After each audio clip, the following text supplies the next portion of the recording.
Hey everyone, it's the Koopa Man. Let me ask you something. Are you tired of seeing thumbnails like this? Me too. I am not gonna name names, but those who are part of my Discord community, the Koopa Troop, links in the description, must be 18 years or older to join, no gripers. You tend to see a lot of these dropped into the culture war threads. And it's always the same type of content. Quartering-esque daily videos about how the current topic du jour is the woke, or how the wokes got BTFO by people ignoring them. Ignoring the fact that people by and large also ignore these videos as well. So why does this keep happening? Why is it now, when the culture war is not only won but is also dying down, are we still seeing things at the same intensity as it was in 2014? Well, the answer is very simple. Money. There is a financial incentive to keep the culture war going for content creators who make their entire bread and butter off the culture war. As such, they have an incentive to allow their audiences to believe that things are worse than they are. That way, the war can go on indefinitely, and thus the gravy train never ends. We have done it, Conrad! We have done it! And I was wrong, we have won the war. No.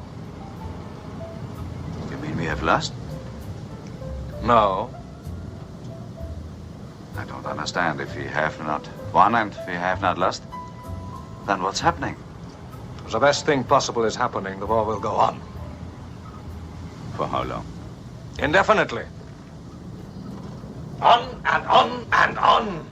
Tracer really was right when he used this clip in one of my previous videos, as it's a very good point. And why wouldn't this be the case for culture war content creators? These were, after all, the same tactics that Anita Sarkeesian and her ilk used on their own audiences to radicalize and gaslight them into being social justice warriors who were dependent on her and the content feed she provided to give them the narrative talking points. The reason her audience and supporters were as extreme as they were was because they were deliberately being radicalized to believe the world was worse than it actually was. They were being told that there was this great conspiracy of a patriarchy seeking to keep women down, and that Anita alone was the only one willing to speak out against it. As such, outside opinions and even calls for moderation seemed like personal attacks. The personal became political, and because the issue seemed so pervasive, it caused many to latch onto fandoms they had no interest in the sole interest of fighting the patriarchy. How ironic is it then that now, more than 10 years after the fact, that it'd be the so-called right-wing culture warriors doing the very same. Content creators such as Synthetic Man, Andy Pants Gaming, Comics Bro Secrets, Grums, and others go out of their way to gaslight their audiences into believing there's a conspiracy against men, whites, comic fans, and so on, and convince them that they are the only voice they can trust. Many of these grifters even say so as much and adopt monikers like the voice of 4chan or the voice of Comicsgate to cater to these audiences. And as for the regular people who aren't within their little exclusive circle, these culture warriors tell their followers they're not worth talking to, that they are inferiors, normies, that they're the enemy, and that they'll always be a tacit enemy who will always hate them and they're not worth interacting with. Sounds familiar, doesn't it? The world is cruel. The world is wicked. It's I alone whom you can trust in this whole city. I am your only friend. I who keep you, teach you, feed you, dress you. I who look upon you without fear. How can I protect you, boy, unless you always stay in here, away in here? Remember what I've taught you, Quasimodo. You are deformed. I am deformed. And you are ugly. And I am ugly. And these are crimes for which the world shows little pity. You do not comprehend. You are my one defender. Out there they'll revile you as a monster. I am a monster. Out there they will hate and scorn and jeer. Only a monster. Why invite their calumny and consternation? Stay in here.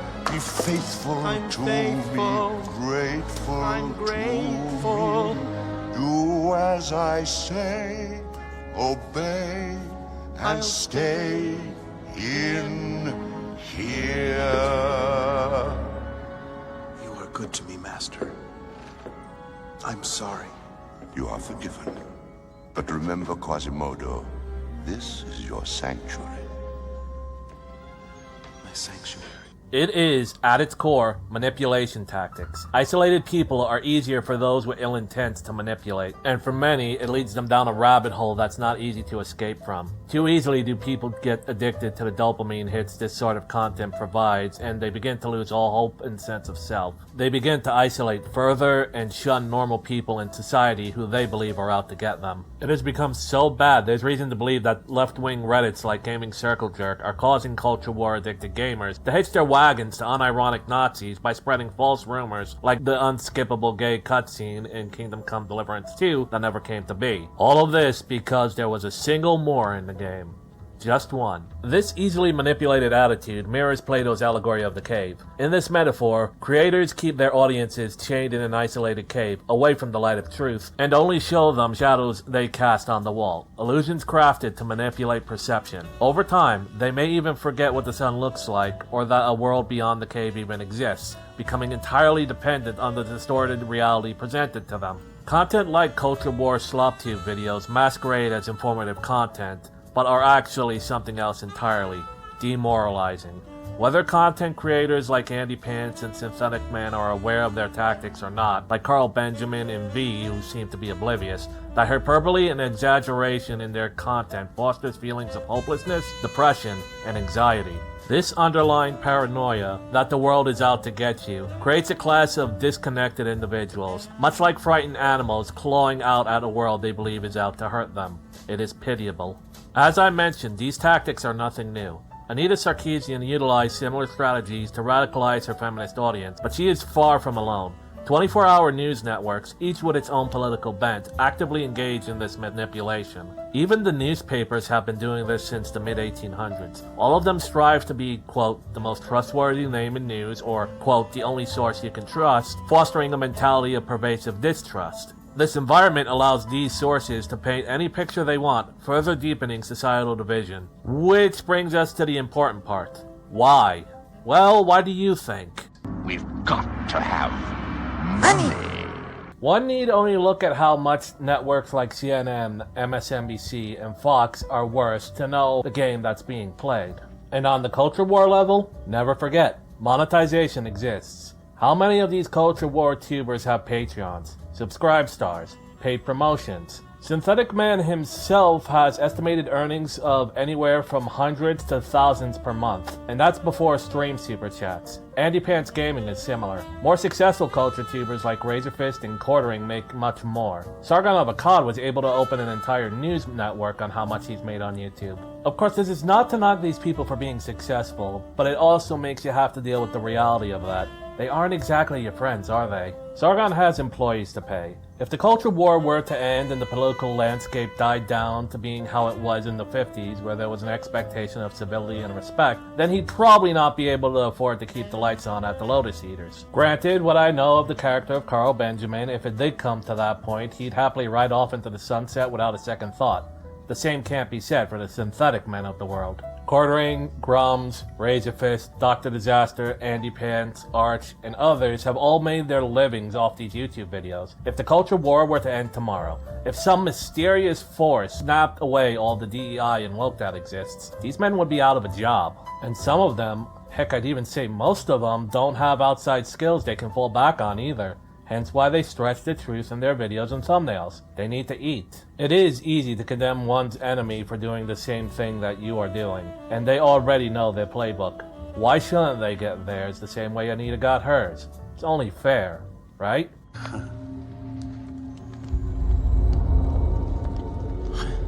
Isn't that odd now? Yet, after all, why not? Why shouldn't I keep it? I think you should leave the ring behind, Bilbo. This is a corrupting temptation, and many have already succumbed to it. As a result, these culture war tubers create audiences that are dependent on their content as they are on their views and revenue. What does it say about our society when financial gain outweighs the pursuit of truth? This dependency not only shapes their narratives, but also reinforces the very divisions they claim to oppose. This goes beyond the financial survival of the creators. Whether they know or even care, the main issue is that it cultivates an environment of half-truths, misinformation, and fear. Audiences attached to these videos become addicted to the thrill of outrage. losing their ability to think critically. They transform into prisoners of their own anger, seeking validation in conflict and shunning away all calls for sensibility and rationality. Which sounds awfully familiar, doesn't it? It should. This was the same mindset of the social justice warrior. Addicted to finding racism and sexism everywhere, any attempts to soothe his righteous indignation was met with scoffs and jeers. And now, he has an equal and opposite who does the very same thing in search of woke. Ironic. In their quest for justice, people have swapped one form of extremist thinking for another, falling victim to the same mind traps and manipulations they should have been wise to. It seems they've not paid attention to Nietzsche's warnings. He who fights with monsters might take care lest he thereby become a monster. And if you gaze for long into an abyss, the abyss gazes also into you. They have become the very thing they set out to fight and don't even know it. Both the culture war content creators and their audiences. But it is not too late. There is still time to turn back the clock before the cycle repeats itself anew. If you are aware of yourself falling into this mindset, take a step back and reevaluate your choice of content. Are things really as bad as the people you listen to claim they are? Talk to your friends or people you meet on the street. See what they think about it. You may find that the truth is a lot more optimistic and less scary than you believe. You may also find a lot of things that you thought were so important don't really matter in the grand scheme of things. That a lot of those things you were sure were signs of woke monsters are actually just overly exaggerated nitpicks. It is also healthy to, once identified, cut these forms of content creators out of your life entirely, as they only wish to keep you down. Misery loves company, after all. In doing so, you'll find yourself feeling a lot happier, more optimistic, and more positive about life.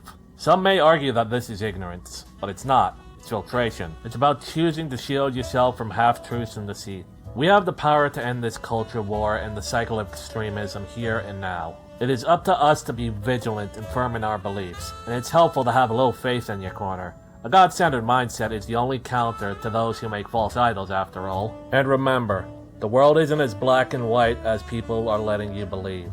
Normal people do exist. They are out there. They live their lives the same as the rest of us, and they are not your enemy. But that's my take. Tell me what you think. Do you have experiences with dealing with culture war radical zealots? If so, talk about it in the comments. Be sure to like this video and subscribe, as it helps me with the algorithm, which sadly encourages the kind of addicting junk I spoke about over my own videos. And until next time, this has been the Koopa Man. Game on.